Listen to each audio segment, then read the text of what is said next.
Hello guys, welcome back to another cinematic mic review. Today I'm going to review Matt Reeves' The Batman film. I actually saw it last night. I saw it the day before that because I got tickets to the fan first premiere.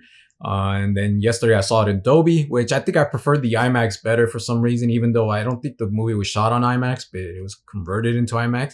The only reason I got those tickets is because obviously I wanted to see it right away. I couldn't hold it any longer, so I saw it in. Yeah, I think it was great in IMAX. I watching it in Dolby yesterday. I was like, I prefer the screening that I saw in IMAX than the Dolby one. And yeah, so I saw it twice. I loved it. I couldn't do a review on it right after because I had to work and it was already late. The movie's like 3 hours long, which isn't an issue with me. I know some people are complaining. That's something I worried about it. When a movie is long, I think it's like 3 hours long. It has to. I like it when movies are a little bit longer because sometimes I feel movies are way too short and I kind of want a little bit more. I feel like it could have gone a little bit further. The thing is, I'll enjoy it if you guys keep me hooked all the way into the end. But there are some films where it's like, all right, you lost my attention. It gets boring on this side, so I only like this half, and I don't. But this one, no, I actually, beginning to end, even I didn't even feel it as bad as other people are claiming it to be. Like, it is a slow movie for the way that they kind of approach it, but it's not like a slow movie where I'm freaking bored as hell. So it is a bit different from the other films. So yeah, when I saw this film, I was like, this is great because it seems so different from the other ones. It's really different than the other Batman films that you have seen. And then again, I knew when I saw it, I was like, some people aren't gonna like this. I'm like, right away, I said it in my head. I'm like, one of my friends who's actually kind of interested in seeing it, I'm like, he's not gonna like it. I think he just texted me like today or yesterday. He's like, "So how was it?" And I told him like, "You're probably not gonna like it, to be honest." So I know what kind of type of thing he likes, and I'm like, I don't think this is gonna be for him. Another friend also texted me, and I also tried to warn him, but he's like, "Nah, I think I'll like it. It's all right. I don't need the other." And something I liked about this is that it was something different from the typical comic book movie that we get. Something that I was worried about too, because I was thinking about it recently too. I'm like, well, The Dark Knight already made it kind of big, with what it did, because it in The Dark Knight, Christopher Nolan's The Dark Knight from 2008. There's that wonderful scene where Joker kind of tells him, I think I brought this up before, where Joker tells him, he's like, "You didn't think that the whole thing between me and you and Gotham was going to finish in a fist fight, right? That wasn't what this whole thing was about," which is kind of basically saying this isn't the typical comic book movie. And then he brings up how he just damaged Harvey Dent, and Harvey Dent's was basically someone who was heroic, someone who was like the inspiration, someone that was going to change things, and he just turned them upside down, which is a real tragedy. So that was kind of different. So I was like, I don't know how they're going to do that. And even with the trailers, there are scenes where you see, it's obvious if you've seen the trailer, you see that the Riddler gets caught. And even when I was watching the trailer, I started thinking recently, oh man, I hope they don't bust the same thing again. That's kind of becoming a trend ever since The Dark Knight, is where the villain gets caught and then the whole thing starts to, go all crazy and all that. They did it in I'm okay with the Skyfall, I think, did it, and I think Sam Mendes said yes, it kind of inspired me to just do it that way a little bit because of The Dark Knight kind of changed things. So I think Skyfall did it, the 007 film, and then I think Avengers did it with Loki too. So I was like, oh, I hope we're not gonna do the same thing again. And then that's what I was thinking. I'm like, oh man, is this movie gonna be the bad guy the Batman beats up the bad guy and then that's it, it's over? Is this movie gonna be the same thing as the whole thing of bad guy gets caught and then this whole thing happens, which is something that I was kind of getting worried about as I was getting closer to seeing the film. But it is different. It's different, and I like the way it was approached. It is like the film noir type of vibe. It's not just like the film noir from the 70s. It's actually feels like the classic films, the black and white ones that I used to see from like the 30s, 40s, and I guess 50s, kind of, because it is the lives of these characters. These characters already exist in this world, which is known as Gotham, this street and all that, and they come across each other's lives trying to like find something out from one another, and then somehow it's kind of like a web, kind of like all these lives are intertwined.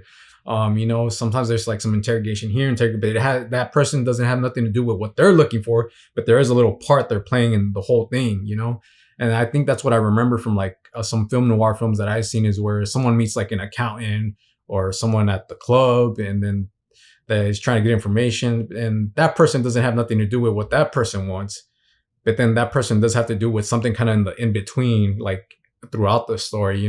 So it kind of brought that whole familiarity to me of the film noir and stuff. And also the Batman, The Long Halloween, the animated a film, the adaptation of the actual novel came out, and that brought the film noir great too. Also, that's something I loved right there, and they did it here too with the bringing that film noir. Although it does feel like kind of like a neo noir, I guess you would call it, because of the way the world is built and everything. And there are things in there that makes it feel more, I guess, what someone would call a neo noir type of vibe to it. So yeah, that was something that was wonderful to it. This film already is in a world where Batman already exists. We're not dealing with no origin story with how he became Batman. He's already been Batman, and it's said throughout this film that he's been Batman for like 2 years or ever since he met Gordon, and so he's already doing his thing as Batman, and there's hardly any uh I guess Bruce Wayne in here. There is Bruce Wayne there. There are some scenes with him, but it's not really about that. And that's something that's really cool because this is something that I say this is actually a Batman film. I mean, you can do a Bruce Wayne story, and that'd be interesting too. But this is actually a story of Batman, actually, actual like kind of character type of Batman type of story. So I thought that was interesting in how they do it, and I love that they did it that way because it was something different and something that I think we needed, not the same typical superhero stuff as I've been saying. So yeah, I thought that was great with that.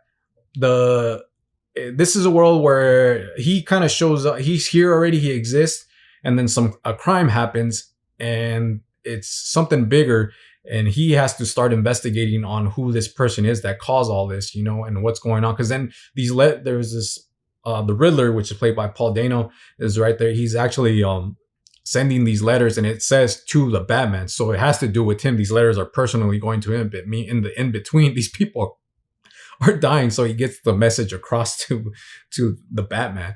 And so this is what it's all about him. And Matt Reeves talked about how he wanted to make it a detective, which is why I think he wanted to do the noir type of thing, because it's Batman is known as the world's greatest detective. And this is something that I like too, because I think Batman The Long Halloween is about that, where Batman is actually flawed. It's also his year two. I think Batman Long Halloween, where he's still I think that's a sequel to year one. So that'd basically be kind of year two. So yeah, he's kind of flawed. He's not that detective that that everyone knows him as. And yeah, I totally forgot about that. I'm like, oh yeah, that's Detective Comics. That's the DC, right? Detective Comics. So yeah, that's something that's interesting. It plays well too, because I think the Long Halloween one also does that, where he's making mistakes, and it plays out here too, where he's also making mistakes, or kind of like trying to figure like these little clues, looking at certain things and trying to pinpoint them together. But sometimes they don't really go well. So yeah, I thought that was great what they did right there. Matt Reeves talked about how he was influenced by certain films by like Chinatown, The French Connection, Clute, and he recently said or it was Robert Pattinson that said it was like The Conversation, which is another Francis Ford Coppola film, which is something I really like because that movie is great. The Conversation, it's another great film by Francis Ford Coppola. And the opening shot right here is actually kind of basically an homage to The Conversation, which is something that I love, which made me be like, oh damn, hell yeah, this is the way we're opening up the movie. That's cool. And the other thing is cool, it kind of plays tricks on you, because at first I thought it was I was like, okay, that must be Batman looking at something's gonna go on, he's gonna find a crime or something. But then I think you realize it's not. I don't think that was Batman because of what happens in the next scene. And then this world does turn into like kind of a horror vibe, almost like a slasher film. Just like they said, it was going to be like a serial killer on the loose, which is also like the Long Halloween too. So that's something that I love about the whole vibe of a killer on the loose and all that. And it's something that I loved in the animated series, the animated movie. I felt like there was some kind of eerie feeling when you see that movie, when you're really focused on it, and just the way everything's played out, the sound and all that, the quietness, and just a murder being on Halloween, which I thought was, oh yeah, guys, I'm so sorry, this is gonna be a spoiler, so don't watch it if you haven't seen the film. Don't watch this video.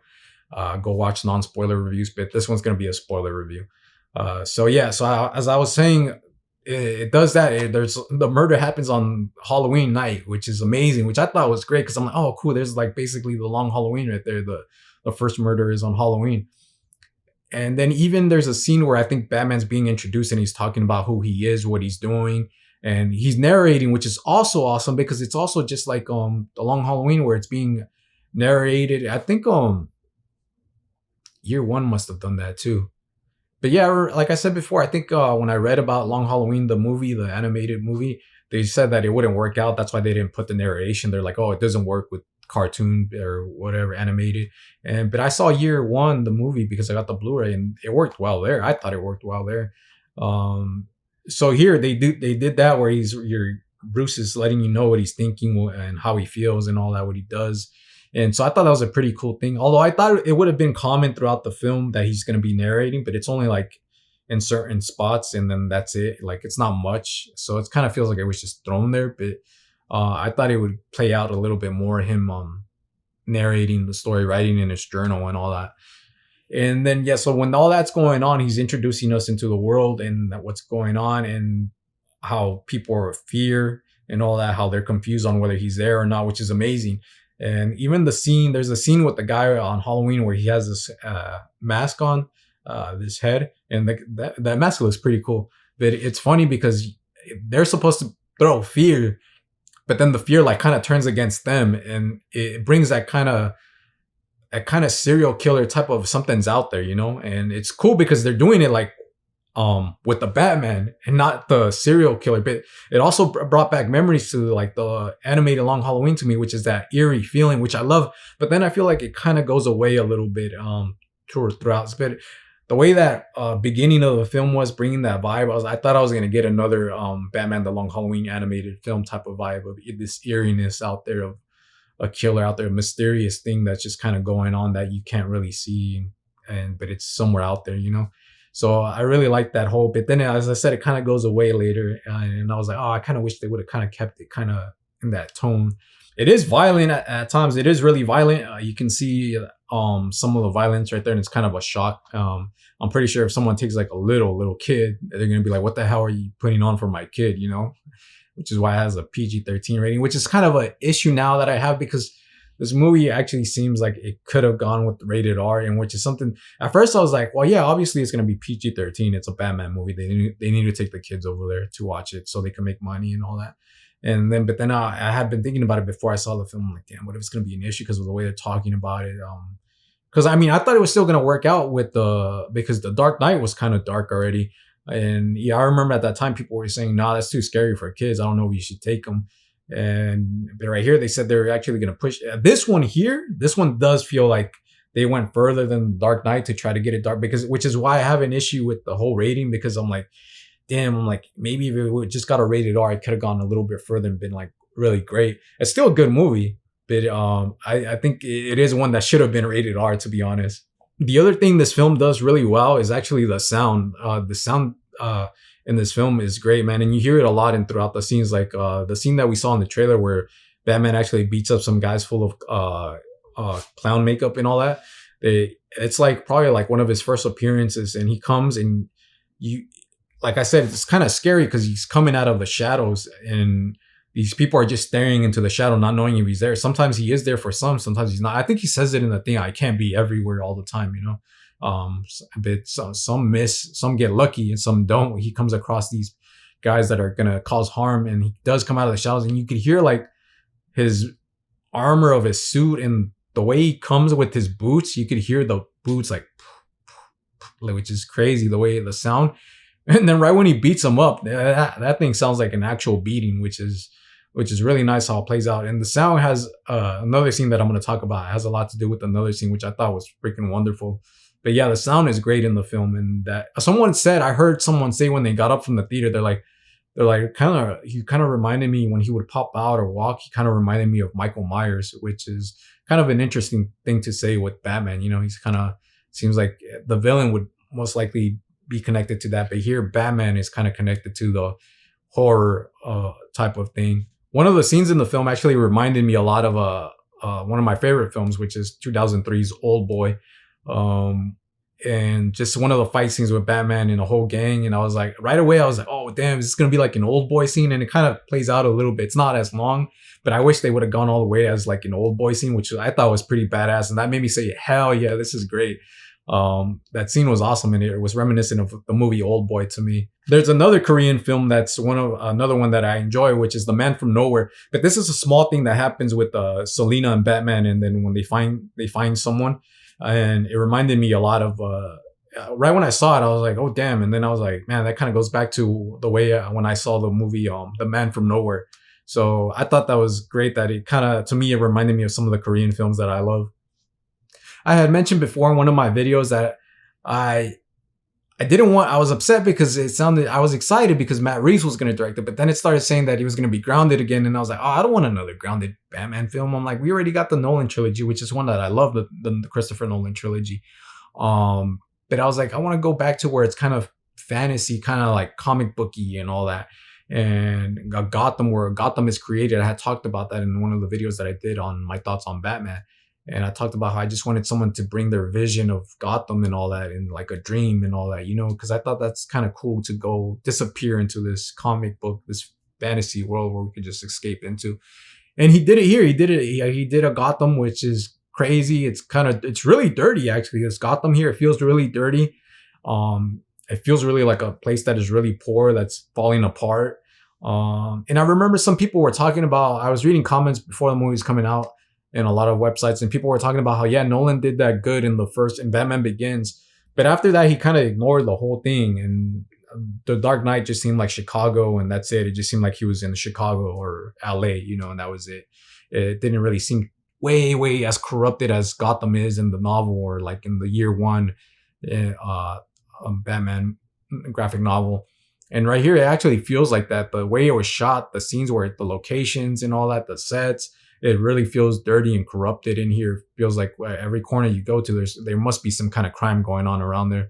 So I thought that was great. The other thing that I love that I was looking forward to that I noticed in the trailer, they kept talking about Batman the Animated Series and how I might actually pay some respect to it and all that, and how it was influenced a little bit by some of the stuff from the animated. And I could see it a lot. And even in the cinematography, which I'm going to talk about, which is great. Like even when I saw the trailer, I think it's where Catwoman and Batman are fighting in the background in the window.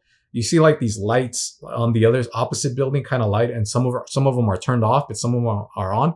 And it reminds me a lot. If you look back at the posters of Batman the Animated Series or some of the scenes in there, yeah, I think it's something that's common in that artwork of the Batman the Animated Series. And I thought that was great the way they captured that. And to me, it reminded me a lot about that.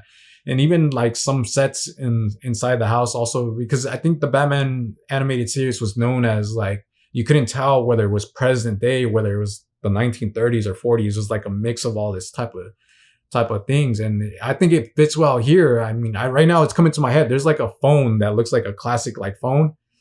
But then these guys are also driving cars that seem like they're from like, and I just actually thought about that right now. They're actually driving some cars that seem like modern day, like cars that would be released like this year. And even the building, like the where Wayne and Alfred live, it looks kind of almost reminds me a little bit of Tim Burton's vision and all that kind of. So it was crazy the way they did it, and I love that he went this way of kind of paying respect to the animated series, and then again creating his own kind of Gotham. I actually felt like we were in a city that's Gotham instead of like being into the real world. Oh yeah, and I love that you do know that they're shot in actual locations. So they already said it. They're shot in Chicago too here. And I think one of the buildings, I'm not sure if it's a real building, but it looks like one of the buildings from Chicago. And the top of it actually looks like it was edited to make it look like the way the buildings looked in the animated series, which is something that I was like, damn, that's awesome. Again, as I mentioned before, I was actually kind of upset when I heard that Pattinson was going to be the new Batman. I just didn't see him as a Batman and all that. And then I guess a little bit of Twilight, I guess. I did see him in another film after Twilight, but he didn't capture my attention too much. And I thought it was a mistake for them to cast him as Bruce Wayne or as Batman, to be honest. And then, but I did say, I'm like, sometimes I do judge ahead of time and I try not to, but right there, I was really like locked onto like, no, I don't want Pattinson to be the Batman. I don't want him to be a Bruce Wayne. I think it's stupid. But, I didn't know Good Time, as I said before many times. I didn't know Good Time. And then when I saw Good Time, I was like, oh shit, this guy can act. This guy's great. This guy's great. And it's funny because I did an assignment for my school. I did one on, I got inspired by Good Time, by the way the Safdie brothers directed. And I got inspired by the way Pattinson was actually giving a performance with his expressions in his eyes. And I did a little thing with my nephew. I have the video still. I think he still has it too. And he loved when we did it. That was just like a little small assignment. and he fell in love with it, and he's like, oh, can we make a movie with this or something? I just did the scene where he's coming back from a bank robbery gone wrong, but I did it the way the Safdie brothers kind of handheld and kind of just this craziness and just trying to get his eyes and his expressions and all that. And right here, it's the first time I actually I actually seen an actual actor as Batman actually use his face, his eye, and it's hard. I think it should be hard to do that with the cowl and the makeup on.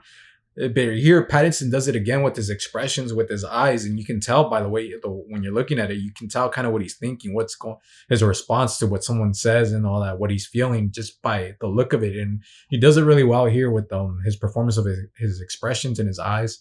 And when he's also Bruce Wayne, but it was just impressive to see him like this because he's doing it with the mask on, you know.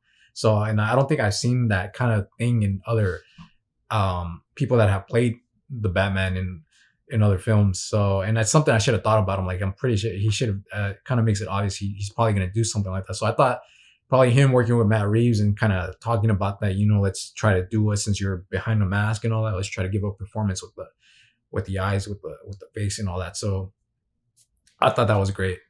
Something I loved about the movie is that Batman is flawed here. He's actually flawed here. And there's a lot of scenes where he gets hurt and where he's almost about to get even more hurt. There's a scene in the movie where he actually gets pulled by his cape, which is something I loved. When I saw it, I thought it was funny, but I loved it for some reason because I'm like, that is something that they would actually, someone would try to do. You know, if he's down the floor, he's like, pull him by the cape. Hurry up, let's get him by the cape. And they're pulling him by the cape. And I thought that was cool. There's the other scene that I think Matt Reeves talked about where he escapes from GCPD. He escapes from there. And he actually has to jump off of a building. And I like when he goes to the roof and then he kind of like gives like, because it's the first time, because he seems like he's really serious like throughout the whole film. He's really like all like, you know what, I'm badass, I'm Batman and this and that, I'll kick your ass and all that. But right here, there's like this little moment that I love when he's just like kind of like, oh, like he's really like, oh no, I'm kind of scared, you know? But he's just like, fuck it, I got to do it. And he does it. And I did see this part in a trailer or in a TV spot, and I didn't like it because it looked actually like green screen. It didn't look that great. And I was like, oh, great, we got like green screen again. I don't want to go that route. And it does look kind of fake when you see it, to be honest. I was like, there should have been a better way to have done that. I'm not sure it had to do with the pandemic and all that, but I'm like, there should have been with the things that directors do now. There should have been a way to make that look actually more real than it does. But for some reason, it's actually one of my favorite scenes in the film is that when he jumps off and he jumps off and then he freaking gets hurt still. He doesn't even make the landing. Like he fucking hits a bridge right when he's hitting the parachute and then he just falls and rolls and he's really hurt. He starts like limping and everything, trying to run away. And so I thought that was great. So yeah, it shows kind of that he's not perfect yet. He's still learning things, you know, he's still learning. He's not the Batman that we know. You know, he's not that professional yet, I guess is the word. I think Andy Serkis does all right. He does fine, but I didn't feel like there was much for him in this film, and I wish he should have. This is where I get kind of a little bit bothered because I really like that some of the other characters play a part, and the way they were talking about it seemed like everyone was going to have something going on here. Alfred is totally different in this film, and he's not the way the other Alfreds have been. Here he's a bit different, and his relationship with Bruce is different here. But I thought it was just kind of there just to play the role of Alfred at times. So I was like, he didn't have much to do here. But there is a scene that I like where there's a hospital scene. If you've seen the film, there's a hospital scene and where Bruce is a bit upset with him. And then there's this scene where freaking Andy Serkis just gives him a look where he gets pissed off, and you could feel his freaking face like you little shit, man. Like he looks at him like serious, like he's about to spank him. Like, yeah, like you really believe that over this? Like, are you stupid? You know, like, and it's really like a thing where he just kind of feels like betrayed. Like, how are you really gonna think something like that? How are you gonna let someone manipulate your mind like that? You're better than that. And just the look that Andy Serkis gives him is fucking awesome and kind of scary too. I got scared when he looked at him, like, damn, he looks like he's about to kick his ass or something. Like he's gonna beat the shit out of him. So I was like, so I really like that scene. But like I said, I wish he had more to do in here because it seems like he didn't have much to do. He does help him out a little bit, and it is a different relationship, which is kind of interesting and all that. So that's Andy Serkis was fine. He just didn't stand out as another like Alfred, but he's not a bad Alfred. I think he's just wish they would have given more, and some other characters actors here kind of get that same treatment. Jeffrey Wright is another one of my favorite actors. I mean, Pattinson, come on, Pattinson, Andy Serkis, Dano, Wright, Kravitz, Farrell. I mean, these are all great actors. These are the reasons I wanted to watch the film, and I was excited to see. I didn't care Jeffrey Wright was going to play Gordon. You know, I thought it was amazing. I thought it was cool because all these actors are great. I'm like, they're playing these characters, you know. And I saw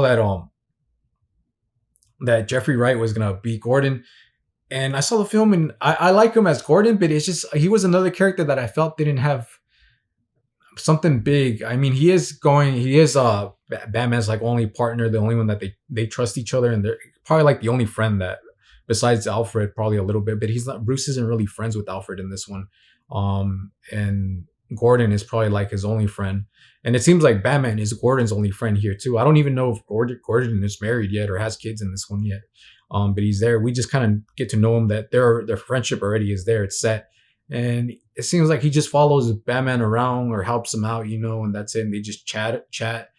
And but I don't know. I felt like there still should have been a bit more to Gordon than the way it was played out.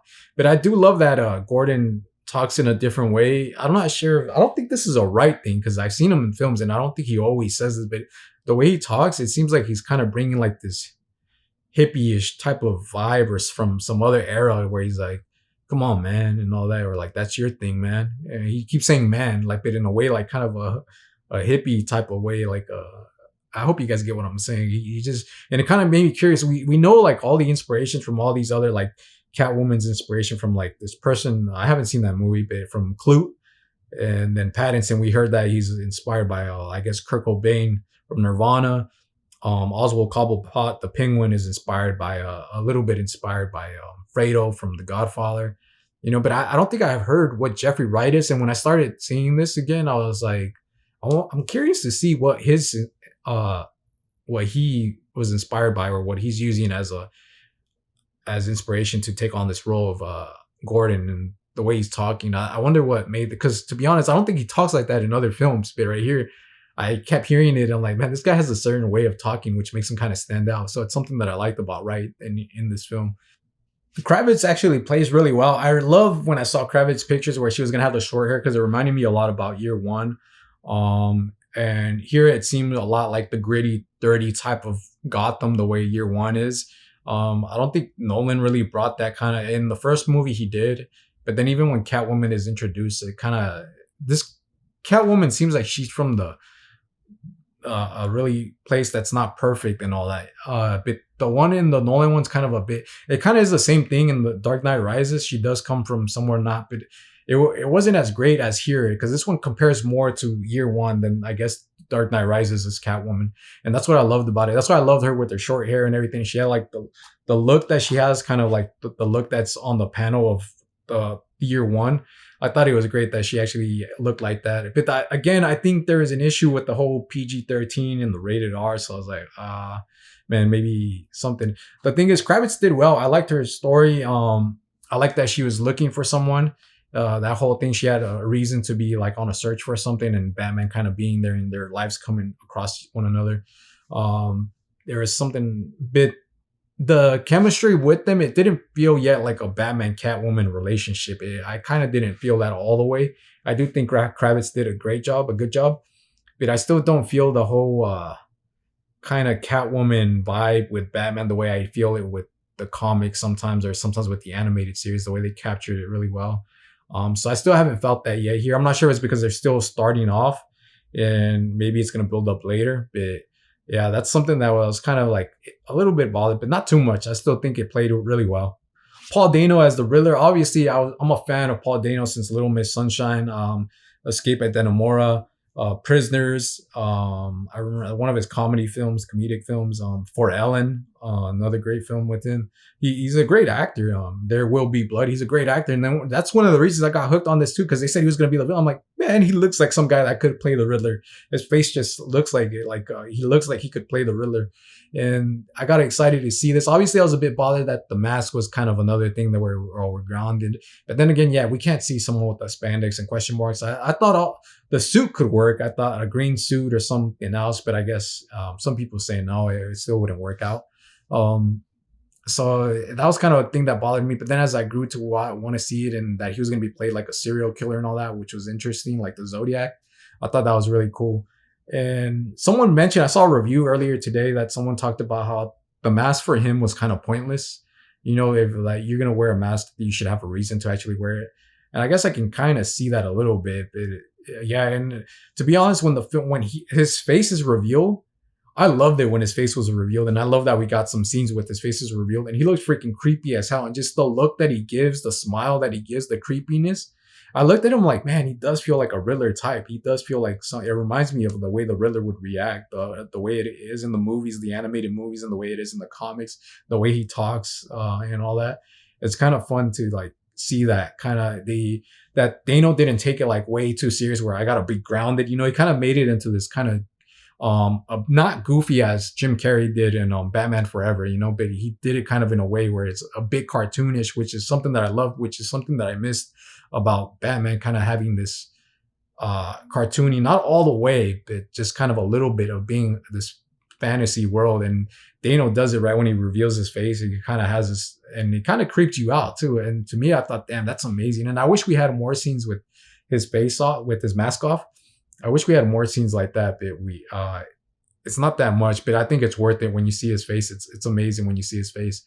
And even his voice when he's playing, he starts doing this whole thing where he's doing like a certain pitch, and then it goes up really quick and then it comes back down, and it's crazy. He messes around with it a lot, which I thought was cool. The way he was doing the voice and the way he was doing the stating the riddles and all that. The thing I didn't like is that the trailers, I think, that's something that bothers me when I watch trailers, and I noticed it when I saw the film, and I'm like, damn, they put like all the freaking riddles in the trailer. I'm like, I wish that would have stayed like a secret, you know, because that's the whole thing of the Riddler, you know, giving these messages. And then some of those things were answered in the trailer, like the one where Batman responds, justice, the answer is justice. And I'm like, come on, man. I'm like, just let me see it and then let me kind of try to figure it out. Don't put it in the trailer for me to be like, well, yeah, he says in the trailer it's justice, so I already know the answer to it.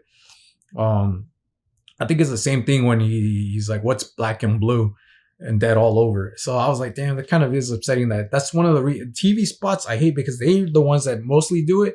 But this time I felt like the trailer did it, which is something that's pissing me off, because I'm like, I only watch trailers mostly. But now I'm starting to feel like I don't even want to watch a trailer to something that I'm looking forward to.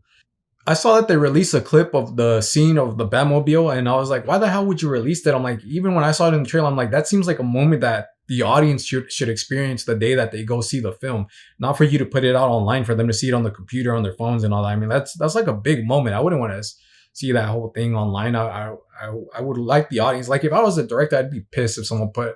That's what I don't understand. I don't understand how some of these directors actually let these people like put that stuff out. I'd be pissed. Like, to be honest, if I was the director and they made a trailer cut to my film and it was something that I want the audience to experience the day of the movie release, instead of, I'd be like, what the hell, what are you doing? Don't put that out there. I don't want that out there. That's supposed to be for the fans, for the people that are going to watch the film. And so I thought that was kind of bothersome too, right? Some people do say that this is going to be kind of like Taxi Driver, because year one kind of is a little bit like Taxi Driver, the narration too about this city being sick, having the sickness and all that. And it kind of feels the way that with the narrating of when he says it in the beginning. And so yeah, I didn't feel too much of the Taxi Driver vibe, besides that, yes, it seems like a dirty place. But I didn't feel too much of the ones that I did feel is Seven and Zodiac. I think there's even a scene where Dano is on the like in the funeral scene. He's on the top, and I think that might have been from Seven almost. And then Zodiac, you could feel it when he's being introduced with this whole serial killer on the loose, targeting these people, these politicians, these people that are corrupted, that are on the good side of the law, supposedly the good side of the law. And so you could see the Zodiac and the Seven inspirations, but I didn't see Taxi Driver that much in it. One of the things that I was looking forward to in this film is actually the whole Carmine Falcone thing with John Turturro and Selena Kyle, Zoe Kravitz. And as I read the Long Halloween and I saw the animated film, I love what they did with the Catwoman and Carmine Falcone, and I love the way it's played out in the animated movie. Uh, and here I was thinking about it too. I'm like, are they gonna do something like that? And even when there's talk about controversy, I kind of had an idea of where it might go because I was thinking about Chinatown a bit, and I was like, that's gonna be kind of controversial, but I don't know if they're gonna go that far. And plus, it's PG-13, and but it kind of plays out a little bit here of what I was thinking of, not all the way, but yeah, it's kind of here, it's there. So some people will be like, what the hell? But the whole reveal of because he's my father and all that, it didn't play it as well as I felt the way the animated film of the Long Halloween was. I felt it more there than I did here in this one where she's just kind of I couldn't really feel it. Like, to be honest, it seemed like it was just there to kind of make a moment be like, oh yeah. But I think there was a way that they could have worked it out a bit more to make it more better. Because I mean, yeah, some people know that already or know the rumors about that, but I mean, it would have been good to kind of the audience that doesn't read it and just watches Batman because it's a Batman movie or all that. It'd be cool to kind of get them invested in it. Like, some of my family love the Batman films, but they don't read graphic novels or comic books. But it'd be cool if you got a way to get them invested into the story to really make it like a shock. But they didn't. I think John Turturro, he was all right in here. I was really looking forward to his performance. He was one of the reasons I really want to watch it because he was going to be playing Carmine Falcone. And he is a big part of the story, but he doesn't have much screen time in this film, which is something that bothered me. I was like, we didn't even get to see him that much, but he is part of the story. He's a big part of this whole story of the Batman. And I wish he had more screen time to see more of his performance as Carmine Falcone, or to see how much of a threat he is. You kind of see the influences of the Godfather with him. Your dad, he came to me and I'll do him. Yeah, I was trying to do him a favor, and you kind of hear the whole Godfather type of vibe, which is cool because he's basically the Godfather of Gotham. The Long Halloween is basically kind of like the Godfather. The pages are exactly from the film. And so I thought it was cool. And then when I looked, I didn't even see this in the stills or in the trailers, or I didn't notice, but when I was watching the film, I'm like, damn, does he have the scars? And he has the scars. He actually has the scars on his face. And I'm like, oh, damn, he has the scars. I'm like, that's freaking cool. He has the scars. But then later on, Selena actually scratches him again, which I'm like, oh, she's going to scratch him again. I don't know if that was supposed to be like, that's how he got the scars the first time, or she's just scratching him again. But to me, I'm like, since they say this is like a year two, to me in my head, I'm like, maybe in another world, the year one movie was already there and he's already here with the scars, where Selena freaking scratches him. So I thought that was pretty cool that he had the scars on there. I do have to mention again about Gotham. They created this world of Gotham. Something that I wanted to see is I wanted a Batman movie that felt like comic booky. And it felt like here they did kind of make it that way of a comic book kind of fantasy type, not all the way like way goofy, but it did seem a bit the way I kind of wanted. It's close to kind of a Batman film that I want to see, or probably the closest of the one that I want to see. I don't know. There's still like kind of that inner child of me that still wants to see a certain type of Batman film, but I feel like maybe it's just not possible at all anymore. But there was some. Oh yeah, the Batman. I talked about how it was like noir, which is something like I guess the animated series was kind of a noir vibe to it. But then I said it might have been like a neo noir type of film because there's some scenes in here that seem like really like kind of like this. It reminded me. I saw it a second time. I saw it yesterday, the second time last night, and when I was looking at it, I was like, I don't know why. It kind of feels like it would be a good actual also film for a Batman Beyond film. There's a part in the club where I think Batman's in there and he's coming across these people dancing, and I'm like, I wouldn't be surprised if they did exactly the same dance that was the opening to the Batman Beyond show. So it kind of, let me get to this. This is the Batmobile sequence. The Batmobile sequence is badass in this film. I thought it was a great Batmobile sequence. I mean, the Batmobile already looks great in this film. It looks like a start of a Batmobile. It looks like simple, not too big time flashy, not too cheesy. It's like a muscle car, a car you would be common here, It's really impressive. The lighting, especially the car chase sequence, the Batmobile sequence when it starts, and the music by Michael Giacchino is freaking, it pumped me up and everything. And watching it with the audience in IMAX was amazing. it just the way it plays out is amazing. The scariness to it, the sound of Michael Giacchino's score, and then them like seeing like what's over there, and it's just the freaking light of the car, and you can't even see Batman in it, but it's mostly like the Batmobile is kind of the character in here, and it's about to come get you. And then it just goes, whoosh, and we start getting into this action of this chase scene, and it's pretty badass. Although, yeah, you could see some parts were kind of CGI into this stuff. They were trying to say that it wasn't, but there are some things here in the scene that I think were CGI. The cars, the Batmobile and Penguin's car, I don't think that was a CGI. I think that was actually real. But there are other things that happened in this scene that it seemed like they were CGI. But that scene was badass. And Penguin, man, Colin Farrell, one of the other, I was looking forward to Paul Dano as the Riddler. I was looking to Jeffrey Wright as Gordon, Andy Serkis as Alfred, Pattinson as Batman, Zoe Kravitz as Catwoman, and Colin Farrell was one that I was looking forward to as the Penguin. I was like, oh, damn, he's going to play the Penguin. This was an amazing cast, and I love Colin Farrell. I think he's a great actor. I know some people don't like him. Like my friend, he's like, why are you so excited about Colin Farrell? He's not even that good. I'm like, I think he's a great actor. I think he's great. He's one of my favorite actors, and I was excited to see him. And this is exactly why I thought he was going to do a great performance as Penguin, and he does, man. He kills it in here. He's like one that actually steals the show in the movie. He's freaking funny as hell in this film, and he actually looks like a pink. I told you that thing with the scar. I said it in my thoughts on Batman, I think, where I told you it kind of looks like his cigarette holder. And yeah, when you see him and he's like that, you kind of see that whole scar right there, and it kind of plays out like he kind of looks like Penguin. And I thought that was amazing. And then his voice, man, I swear to God, you can't even tell that it's Colin. It actually seems like it's somebody else. The way he does his voice, it seems there are moments where I think you can say, oh, that's Colin's voice a little bit, but there's two parts that were really tiny, but I was like, okay, that sounds like Colin. But most of it doesn't even sound like him. He actually sounds like another person, a whole different human being. And I love his performance, and it makes me look forward to his Penguin spinoff, which is kind of upsetting because now I'm reading news right now that says that the Penguin, he was probably supposed to be the villain in the sequel, but now they're going to turn it into a TV show, which I'm really upset because I'm like, I really would have wanted to see the movie of Batman against the Penguin in a movie form instead of being in a TV show. But still, I'm really looking forward to his TV show, and seeing him here, I'm like, that just makes me want to see it more. He does great, and that makeup was just perfect. And I love a scene where they kind of tie him up. And he already has a limp, but right here they make him kind of wobble. So it's kind of cool that he kind of looks like a penguin that's moving around. It's cool. And he's kind of grumpy too, which is something that I always kind of relate to, the penguin kind of being a little grump also. Here's another thing that I'm going to talk about. Back to Pattinson, Robert Pattinson as Bruce Wayne and Batman. Matt Reeves talked about how his character is inspired by Kurt Cobain as his Last Days type of vibe, where he's kind of a recluse, that he says.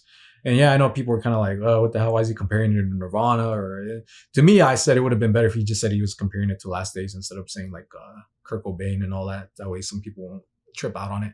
I was cool with whatever, because I'm like, that's not basically the focus of the movie. I'm pretty sure. And which after all that came out, all this other stuff of all these other influences came out.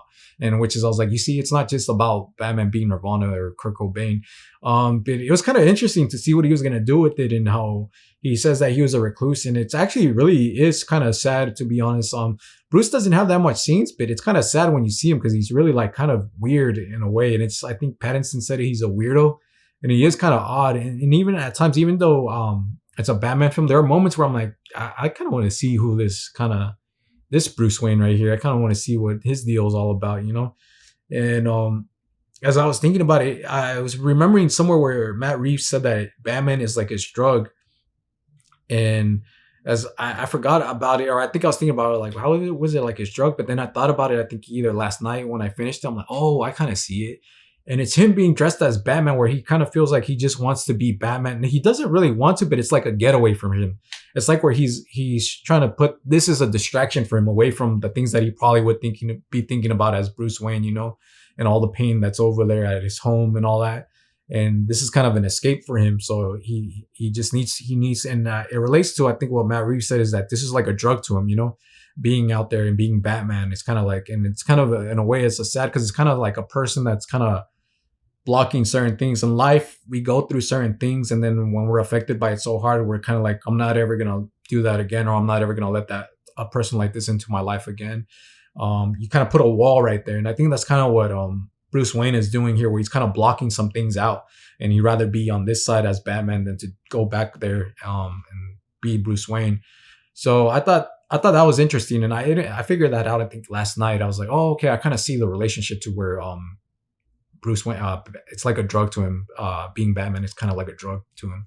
This is all he wants to do, and it made sense to me, to be honest.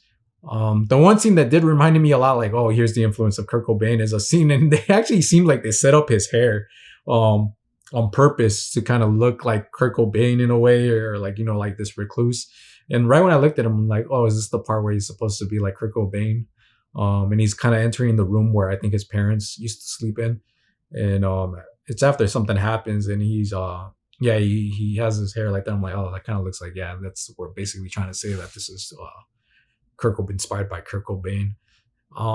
Yeah, and then the score, Michael Giacchino score, I've been hearing it since they've been releasing it on Water Tower Music. And I love the score, man. I love the Batman theme. I love the Catwoman theme, the Riddler theme. The Batman theme, it's really emotional. I heard it when it came out. I didn't do a reaction to it because I didn't know if I was going to get copyrighted or anything. So I was like, I better not, because I'm not a big YouTuber to be doing things like that. But I loved it, and I said it was like a Western kind of a sadness to it. And I didn't expect it to play where it actually plays, and it actually plays when Bruce Wayne is going to the funeral. It's like his first time as actually coming out as Bruce Wayne, and it plays there. And then I was like, why is it playing it here? I haven't even felt. But then he kind of tells you like there's something sad behind like this Bruce Wayne right here. It's kind of really it plays, and it kind of got me interested. I'm like, damn, like playing during. I don't know why. I just didn't expect it to play during that scene when he arrives, but it does, and it's something really like I think emotional, and I think it's Michael Giacchino score as well. And then even the scene with the Batmobile sequence when it's playing like the like it's really like a scary type of sound of like something going like that, and it's freaking amazing. And it's like the suspense, it keeps you there with the suspense, and I love it. And I did say this because when I put it on my social media that I think it's called A Highway to Vengeance or something by Michael Giacchino. It reminds me of Danny Elfman's Attack on the Batwing. There's a certain scene where the bell starts hitting that I love from Attack on the Batwing. It's when Batman's actually gonna crash, when Joker damages his Batwing, and the bell's like, and there's something in here that reminds me a lot about that. And I love that whole thing of the chase sequence and Michael Giacchino's score right here. Even the music with Selena Kyle. The music for the Riddler when he finally finds he's investigating things for this big old case, with that music. It's just amazing. Michael Giacchino score is amazing. It's really memorable, and I'm like, I love it when a movie actually not only just focuses on let's just make a movie, let's just make a comic book movie, some movies feel like, oh, we need to hire a cinematographer, we need to hire a music, that's it. But it's not like some comic book movies don't feel like, oh, we want this do this, try to be creative. Let's let the music actually tell the story, kind of tell about something about the characters. Let's let the camera tell something about the story or the characters. Sometimes it feels like some movies, as I said, they just feel like some people are just hired just to be hired because they have to make the movie. But right here, there's a lot of creativity involved, and everything is just as important. It's not just like, let's go make money and that's it. Let's hire these people and let's make a movie and then let's go make. This is all, every part is very important for this. And I thought that's what I love when movies actually do that stuff. And right here, it's wow with Michael Giacchino's score. Greg, I hope I'm saying his name right. Greg Fraser. Cinematography. Matt Reeves is directing. It's all, and whoever did the sound is actually fucking great because the sound was great in this film. So I talked about all this stuff that I liked about the Batman and how it's good. That doesn't mean that there wasn't some things I did not like about it. There were certain things that I didn't like about it that kind of bothered me a bit. One, we live in an era where it feels like movies, and I know a lot of people complain about this, like, oh, Hollywood's just all about politics now. That's why it's dying and this and that. And sometimes I'm annoyed by certain people like that. But here I'm kind of in agreement with some things because there's something that somebody says where it's basically trying to say like a thing that we kind of all know or think, but I was like, do you really have to say that in the movie? You're kind of making it obvious that you're kind of talking to me. You're trying to like tell me something. And I'm like, don't do that. I'm like, you're going to throw me. I want to be in. You can try to put the message through there where someone could be like, oh, that's what the message is about. But not like straight out freaking, hey guys. And like, this So there was a scene where I think Selena Kyle says it, which kind of bothers me when it said it kind of like irritated me. I'm like, I don't know. I'm like, yeah, I have my views on those things, but I'm like, I don't need someone to actually say it to like for me to know all that stuff. You know, it's kind of like it throws me off when you do it. Like, I don't know how to say the word. There's a word for it, but I can't figure it out right now. There's a word for it, but I don't like it, and I guess you could say kind of like this. No, I wouldn't go with that word. But yeah, there's a word for it. I just can't figure it out. But I don't like it when they kind of make it obvious and they kind of state it at the audience. And it's like, dude, don't talk to me. I'm like, this isn't Deadpool or something like that. I'm like, come on, just freaking let me watch the movie beginning to end and focus on this whole story. So there was one thing that I didn't like. The other thing I didn't like when I saw the trailer was you see these people with Riddler mask and there's like a multiple of them. And I was like, oh no, we're gonna do the whole Joker thing again, where his goons are like wearing all the masks. I'm like, come on, this is all like Nolan type of thing. That's why I was getting scared. I was like, is this gonna be another Nolan type of film that trying to be another Nolan film? I'm like, because we already did that. And again, it goes back to the whole me being upset with like, don't tell me we're gonna do the bad guy gets caught and then the whole second half is gonna play out when he gets caught. You know, like the whole I'm gonna get caught on purpose thing. That's what it is. The villain gets caught on purpose. He does it here, but it's not a big. He just gets caught because the thing's over already. It's basically over. There's nothing. Not like there's a bit in a way, but it's not as much as the way I felt with Dark Knight, Skyfall, and Avengers. And then when I saw the multiple man, that's why when I was seeing the trailers or the TV spots a bit, I was like, oh man, not again. And to be honest, it's here where it kind of throws you off a bit because right here it seems different. There is something I hate it and I like it in a way. And I know a lot of people have issues. I think this is what they're talking about, the third act. I'm not 100% sure, but I've been seeing people talk about the third act. I'm trying to figure out whether it's the same thing that I'm saying or whether it's something different, which I still need to see more reviews to see whether it's something, because there was something about it I can't remember exactly. I should have wrote it down when I was thinking about it when I saw the movie. There was something that bothered me a bit where I was like, I should have just like, I don't know if that was wow or not. I should have just left it already. But here too, the scene, it's like an action scene and it feels like the whole, it's a comic book movie. So obviously they're going to have to do another action scene here instead of just leaving it the way it should have been.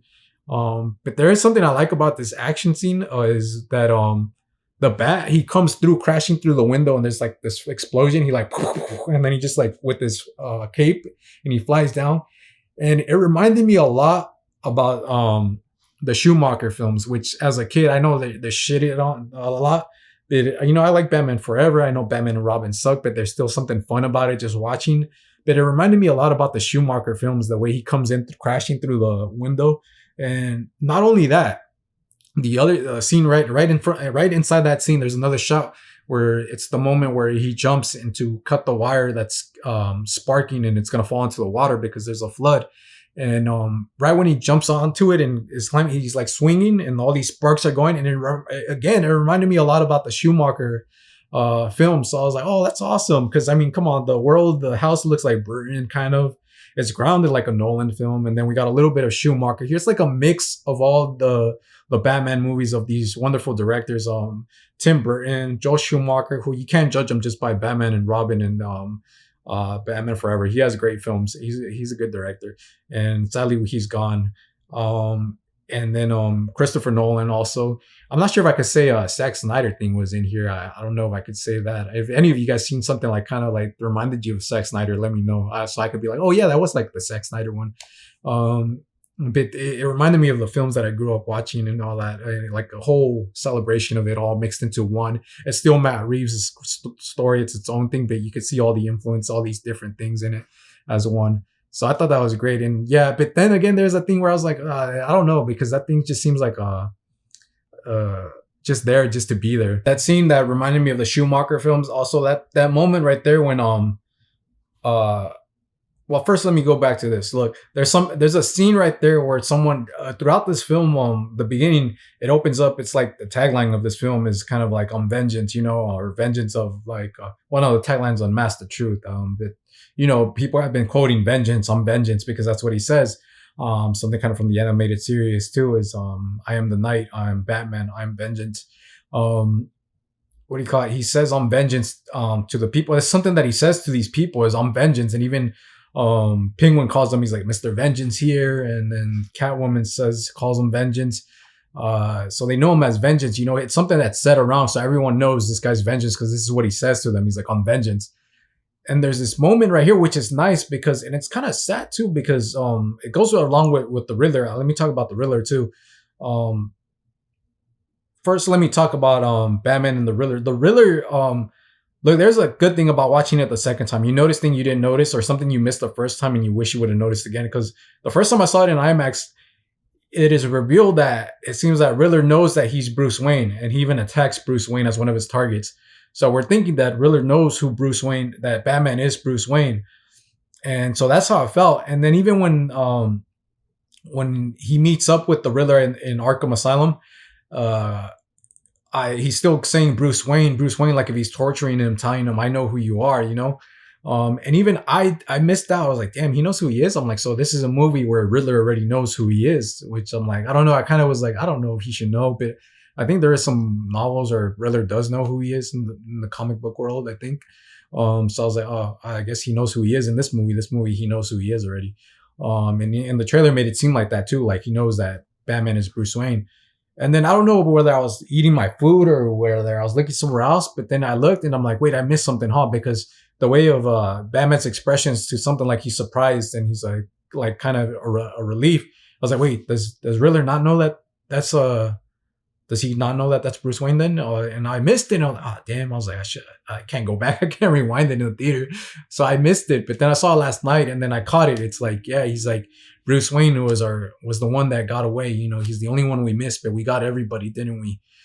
And even when you kind of hear that, you're like, wait, we, and then it goes with where it's like he tries to tell him like, you're just like me, kind of, in a way. I did the same thing you did. You know, you were going after bad people. I'm doing the same thing, you know.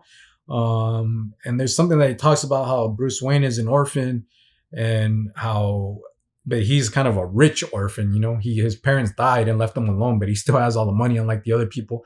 And a plan that I guess Thomas Wayne put out there ended up affecting the renewal plan, ended up affecting these other people that were actually orphans without money, you know, without a healthy, wealthy family. So that was kind of interesting to see that. And then the way that I feel like Riddler was kind of seeing it like, you're my partner in this, we're friends in this, you know, we're the same, and you were kind of helping me out, you know, you have the strength and I only have my strength in my head, you know. That's all. So we kind of played this out, and then he starts getting upset because he feels like betrayed, you know. He feels like, oh no, this isn't the way it was supposed to go. And me, I was thinking about it earlier today. I'm like, damn, I wonder how bad it would get if he just pulled out his mask and be like, I'm Bruce Wayne. And I wonder what Riddler's reaction would be. I'm like, I have a feeling that he might be fucking pissed off if that's what happened. But yeah, that was interesting to see that take. And it goes along too with Vengeance again later. And that scene that I said where it reminded me of the Joel Schumacher scene right before he jumps, that he's fighting with these people that are dressed as the Riddler. And another thing before I get there, the second viewing, again, I got this in the second viewing. I started paying attention to like one of Riddler's last videos and all these comments on him like online. And I was like, oh, let me read what it says there. And then some guys are saying, and I just read it. I didn't read it the first time I saw it, but the second time, some guys right there, I read it. This guy's like, oh, dude, you could buy the mask over here. They're selling the mask. You could buy it here. And you're like, damn, that actually feels like something real. It feels like if someone did something here, because, you know, once someone says something, states something in a way like the Riddler does or something in the real world, some people will follow that and be like, yeah, I'm with that person. I'm going to go do the same thing. Or like, it seems like something that, what was that thing where people wear that mask from, I forgot, from like V for Vendetta, I think. And be like, people just, I know it's not V, but I know it's a popular mask and all that, but I forgot the actual official name to whatever it is. But it's not just that. Any other thing, there's something else that's in my head, but I can't remember what it's called, and something that's in my head, but it's blocking. But yeah, you could see it in the real world where if someone would be like, oh yeah, like they see something on the news, they're like, yeah, this guy's making a statement and I'm going to be part of it, like a protest and all that. I'm going to rebel, or, you know, we're going to start this and that. And this is like what they're following, and they're going to dress up all the same just to, you know, because this represents that. And so that's something I noticed in there, and I was like, damn, there was something else. I forgot what the other comment was, but there was another comment. But this one, I was like, damn, I don't know why it shocked me. And I was like, damn, just when I read it, because I was like, oh, just let me read what they're saying to them. Because I didn't read it the first time. I didn't really care. But this time I did. And I'm like, oh, shit. I'm like, these guys actually sound real. It seems like something from the real world. And when he's fighting these guys that are dressed as Riddler at the arena, and he unmasked one of them, and then they ask him who the hell are you or something like that, and he says exactly what Batman says. He's like, I'm vengeance. And Batman looks at him like, fuck, like did he just say what I said? And the way he turns around and looks at him like it's crazy the way, and you're like, oh shit. And it's kind of his thing, you know, and he kind of sees that the way I see it, I'm like, I don't think that was a bad guy. The way Batman is fighting these people that are criminals, these goons, but the one that says I'm vengeance seems like someone that Batman would protect. But now he's on the other side because he saw that he got screwed over somehow by the people that are actually on the good side of the law. You know, so it's kind of, I don't know how to say it properly, but I hope you get what I'm saying, you know? Like Batman does fight the goons, the thugs, and all that are just doing criminal stuff. This guy is too, but this guy's probably the one that got screwed over, and probably the one that if he was out on the street or somewhere, he's just a common man that Batman was probably trying to protect these people more than the other ones. But now the Riddler made a statement, and now this guy kind of sees it. So it's kind of like one of Batman's own going on that side. So it's kind of a complicated situation. And just the way that I didn't know how much that had meaning to it until I saw it, like, and I paid attention on vengeance. And then it's like, oh, damn, that's the shit that Batman said on vengeance. And now this is kind of the shit that he put out there. He inspired these people, you know, to put on this mask to represent something. It's like the Riddler too. He's like, I'm doing the same thing you're doing. I'm fighting the bad guys. You know, that's what I'm doing. They hurt me. I'm sure someone hurt you, and we're taking care of that. You know, so I thought that was interesting. That whole thing of vengeance. And I think I've said this before. I know some people are gonna say, why not? He's part of Batman. He's part of this. And I'm like, yeah, he's part of Batman, but I think, dude, they're overdoing him like way so much. Like we have like so many Jokers in this world. People playing Joker, and I don't know how many more we need. And I don't know. I just think I'm tired of so many Jokers, and especially after to me the Dark Knight felt like it's still fresh. I think they still should have held off a bit. Then we had Jared Leto, not that long after. Then after that we had Joaquin Phoenix, which I think Joaquin Phoenix movie Joker is fine. I love that film. And now I mean, even in Gotham we have I forgot his name. I forgot his name. Is it Cameron Monaghan? From Gotham. He's in there. He's known as a Joker too. And that's one thing I didn't want here. And this is the other part that I didn't like about the film that could go with, like, it kind of changes a bit. And it's something that I feel like could have been cut or just kind of throws me off already. I think it's Barry Keoghan who's actually playing Joker. He's not known as Joker. He's probably known as Unseen Arkham Prisoner or something like that. And he pops up with the Riddler next to Riddler's cell. And at first you don't know who it is, but then I was already thinking, I'm like, oh man, this is gonna be Joker watch, and I'm not gonna be happy with this. And then he starts talking to him, and he talks about a clown, and then he starts laughing, and I'm like, dude, that is like the worst freaking Joker laugh I have heard in my life, to be honest. I'm like, at least if you're gonna play the Joker, practice like everyone else does to bring their own distinctive laugh. Jack Nicholson brought his own laugh. Heath Ledger brought his own laugh. Even freaking Jared Leto, even though I don't like it, he kind of came up with his own laugh. Joaquin Phoenix came up with his own laugh. And the one from Gotham has his own laugh too. This guy, Barry Keoghan, kind of reminds me of the one from Gotham. And I'm like, oh, are we going that way? Is this like going to be like the movie version of Gotham, of the show Gotham from Fox? I'm like, oh, I don't know. I don't want to go that route. And then the way he was laughing, I'm like, oh man, you should have practiced more or something. Yeah, I don't find him that interesting. I wasn't even like, it didn't even shock. I wasn't even like, oh my God, it's Joker. I think I heard like some people last night, not in the first one, but last night I think I heard some people like, oh, well, like, and I'm like, I was like, I don't know. Some people, and he looks weird. He looks like his face is scarred everywhere or something, and he has this crazy hair, and that's why I was like, I don't think that's Barry. I think that's someone else. And some people even said like, oh, is that Two-Face? And I got curious. I'm like, is that Two-Face? I'm like, 'cause he looks kind of campy too. And then, but still, it was Barry, I think, and he started laughing, and I'm like, oh, great. I'm like, the setup of the whole Joker thing, I was like, whack. I was like, I really hope he's not a big part of the sequel, unless it's something big or something big. I really don't want him to be part of the sequel. To be honest, too, I actually like this to be the way it is, as the way it is, instead of having to go into a sequel. But obviously, there is going to be a sequel to this with that whole setup. There is another thing that I didn't like music-wise. The score is great by Michael Giacchino. The Nirvana song, Something in the Way. I heard it in the trailer. I loved it in the trailer. It's fine. But I had been saying before, I was like, I do not want to hear that song inside the movie at all. But it plays inside the movie, and it's another thing that kind of throws me off. I know what they're trying to do and all that, but it's in the beginning and it's in the end, and I don't really want to see. I'm cool with them being influenced by Last Days and all that, but playing the Nirvana when something in the way in there, it just doesn't feel right to me. I don't know. I just didn't like it at all, and I'm hoping it doesn't become a thing where it's gonna play in the second one and the third one. I really hope it doesn't. I hope it's just here in this one and then that's it. So that was one thing that really did bother me on the film, is that Nirvana song. But back to the creativity of this, how I like everything. Yes, Matt Reeves' direction is great.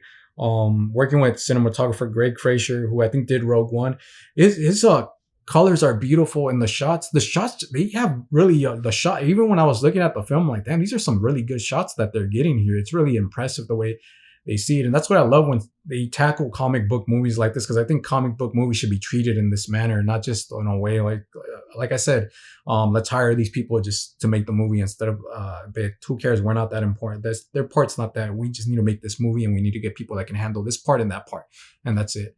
But right here, it's really a lot of creativity in it, and I love the shots are beautiful. Even from the trailer, I saw the work of it, the sun, is it twilight or the sunset right there on the with Batman and Catwoman and with Gordon on the roof. And then there have some bluish color to it. They have obviously the red color to it, which I've been seeing a lot in it too. I mean, the red color to it. And I've been seeing people post a lot about the cinematography, and they post pictures of it, and I'm like, I want to see the colors, and I'm like, the colors I notice it has is red, like orange kind of colorish, blue, and what was the other one? Oh, purple. I noticed these four colors, and I'm thinking, man, does that really have a meaning to the film? Or I don't think it's just there just to be there. I'm pretty sure there's something to it, creative wise, of why the cinematographer and director put that there on working with these colors in the film. And the shots, like I said, the opening shots, wow, with the whole looking through the binoculars and all that, being a spy kind of type of thing. But the colors are impressive. I said this before. I'm like, I really hope that someone actually does an analysis on this film to see, so I can learn about it a bit more and see why they did those things.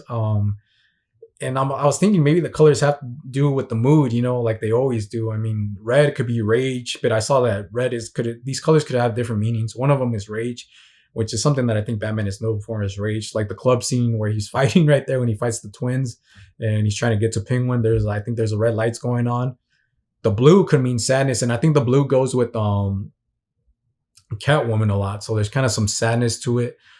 And then what was the other color? There's no green. There is green on, like, for Riddler, a little, not lighting, I mean wise, but like on the screen and all, but that has nothing to do. That's just something else.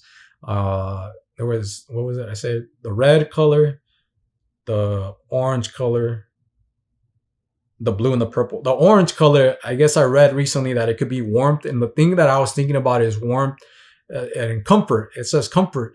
And I think in the warm colors, I see it when Batman is with Catwoman or when he's with Gordon. So I'm like, oh, this must mean that, this is where he feels more comfortable because he's with Catwoman or he's with Gordon. These are kind of his only friends.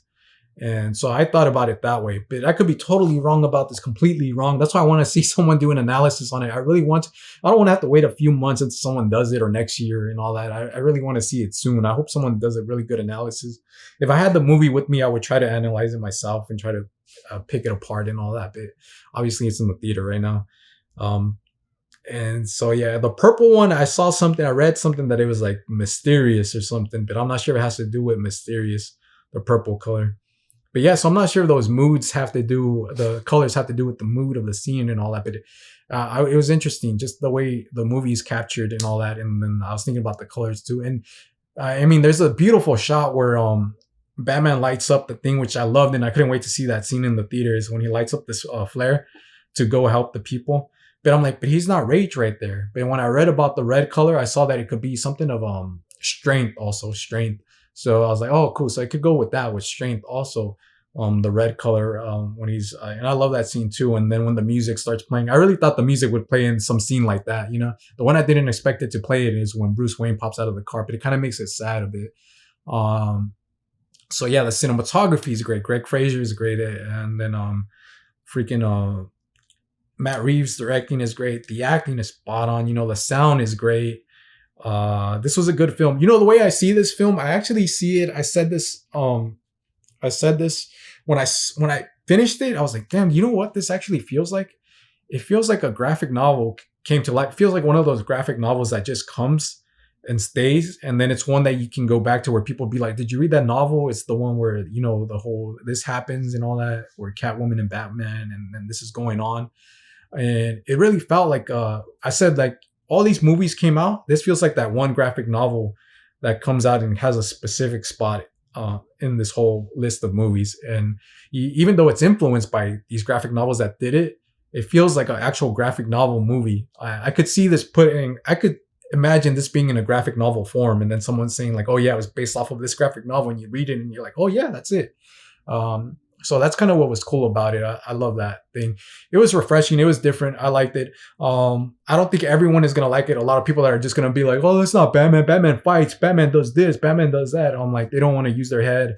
They want the typical comic book movie. So I thought it was great that they tackled it. They approached it in this way. So I am telling you guys might like it, you guys might not, but someone like me who loves film and loves when they do different things and explore. I also said it kind of feels a little bit experimental, although not all the way because it's PG-13, but it could have gone further and been more like where I would officially say this is like really an experimental film. So I loved it. I think that's great. I'm trying to see if that's all I had to say now. I said a lot, but I need you to let all that out. Get you guys to see what I thought about the film, The Batman, the one that I was most excited for. On the part where he cuts the rope, I was supposed to get to that part where he cuts the thing, the wire. I didn't know it until that moment. I totally forgot like what this movie was about, and they're talking about how he's still not Batman, fully Batman yet, and he still kind of isn't all the way at the end. But I think this is what this. Even though I had my issues with this scene, I told you I love and kind of hate it at the same time. But then I love it because this moment where he just looks down and he sees that this thing's gonna fall in the water and it's gonna affect all these people, and he jumps and then he cuts it, and it's like in that moment where you're like, oh, this is him becoming the hero that he's supposed to be. That's what this was about. This is where his moment where this is Batman right here. And then boom. And then that's how it is. It's not too much, but it's there. I think that's what I was trying to say. So I was like, oh, okay. That's why I kind of love it and kind of hate that part right there a little bit. I don't really hate it. I just don't think it didn't work out all the way, but there's something where I was like, okay, you could have cut it. I already finished it a little bit.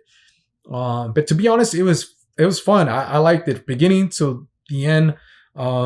There wasn't I couldn't feel the 3 hours as some people are saying like, oh no, it drags. There's no scene where I felt like it dragged. If I feel like it concluded perfectly at the end, although there is some issues, but I feel like it just concluded already and everything was great. We got through the story and got to the end. So that's what I thought. Those are my thoughts on Matt Reeves, the Batman. You guys give me what you guys thought of the Batman, what you agree with me, what you don't agree with me, what you liked about it. You know, something I probably didn't mention that you guys caught that I didn't. I hope I said some things that you guys probably didn't catch, but I would like to know what you guys think. And if you guys see anyone do an analysis on this film, please send it my way. That's it, guys. That's my review on Matt Reeves, the Batman. If you guys enjoyed my video, please hit that like button and subscribe. And as always, thank you for watching.